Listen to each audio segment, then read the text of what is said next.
Merhabalar canım arkadaşlarım, hoş geldiniz. Havaların soğumasıyla birlikte birçoğumuzun ortak problemi haline gelen üst solunum yolu enfeksiyonları, boğaz ağrıları, boğaz tahrişleri, iltihapları, kuru öksürük ve balgam problemine karşı iki malzeme ile müthiş bir kür yapacağız. Ayva kullanacağız bugün.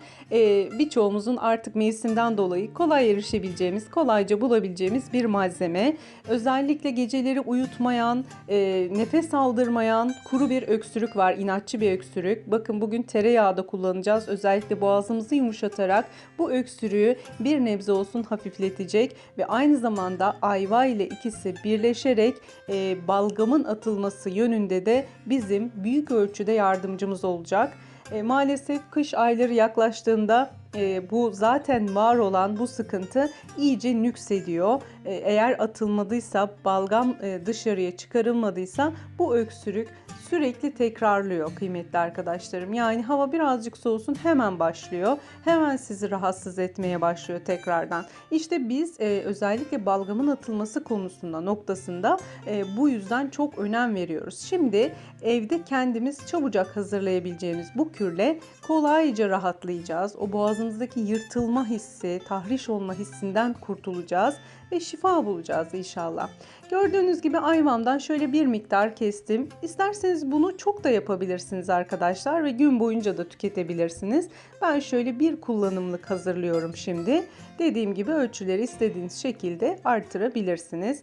Ayva çok yüksek antiviral özelliğe sahip. Yani virüsler yoluyla bize bulaşan, özellikle bu mevsimde üst solunum yolu enfeksiyonlarında çok etkili oluyor kıymetli arkadaşlarım. Aynı zamanda bir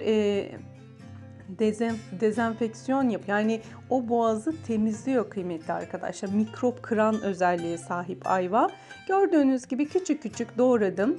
İsterseniz daha küçük doğrayabilirsiniz. İsterseniz rendeleyebilirsiniz. Küp küp doğrayabilirsiniz. Bu tamamen size kalmış. Ben şöyle uzunlamasına doğradım. Şimdi burada 2 tatlı kaşığı tereyağı kullanacağım arkadaşlar.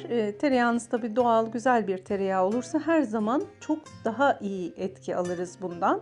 Hemen ocağa alıyorum. Tereyağım birazcık hafif erimeye başladıktan sonra şöyle uzun uzun şeritler halinde doğradığım ayvalarımı ilave ediyorum. Gün içerisinde tüketebilirsiniz, gece tüketebilirsiniz, o öksürük nöbeti esnasında tüketebilirsiniz. Gerçekten çok faydasını göreceksiniz. Bu kürü hazırladıktan sonra yavaş yavaş tüketelim arkadaşlar. Şöyle yavaşça çiğneyelim ağzımızda, ondan sonra yutalım ve boğazımıza bütün o boğazımızın çeperine yayılarak yavaşça aşağı doğru yutalım arkadaşlar. Gerçekten çok faydasını göreceğinizden eminim. Ben birazcık boğazları hassas bir insanım. Bu yüzden de gerçekten bu tür kürlerden sene boyunca faydalanıyorum. Sırayla yapıyorum. Biliyorsunuz sarımsaklı süt kürümüz de var. Onu da paylaşmışım. Çok fazla sayıda arkadaşımız onunla şifa buldu. Hemen şuraya yukarı bırakırım. İzlemek isteyenler, kullanmak isteyenler onu da deneyebilirler. Çünkü önümüz kış. Maalesef daha çok hasta olacağız. Keşke olmasak. Ama bu kürler sizin daha az hassasiyet kazanmanızı sağlıyor. Şimdi bu arada tabii bir miktar kavurdum ayvalarımı. Sonrasında 2 tatlı kaşığı ben üzüm pekmezi kullandım. Burada keçi boynuzu pekmezi olur, dut pekmezi olur. Elinizde olan herhangi bir pekmez burada kullanabilirsiniz. Bal kullanmıyoruz arkadaşlar. Çünkü bu şekilde kaynayan bir malzemeye bal kullanmak çok tehlikeli. Dediğim gibi pekmez çeşitlerini burada rahatlıkla kullanabilirsiniz. Pekmezimizi kattıktan sonra da şöyle tereyağı ve pekmez ve ayvalarımız birbiri içerisinde iyice özleşene kadar şöyle 2-3 dakika hafif kaynatıyoruz. Gördüğünüz gibi eridi. Çok güzel bir kıvam aldı. Ayva bütün içeriğindeki o patojenlerle savaşan malzemeyi pekmez ve tereyağının içine güzelce bıraktı. Şimdi bunu bir miktar daha pişirdikten sonra ocaktan alacağım. Ocaktan almadan önce içerisine toz zencefil ekleyeceğim arkadaşlar. Tam bu aşamadayken toz zencefilimi ekliyorum. Bir çay kaşığı dolu dolu toz zencefil ekledim.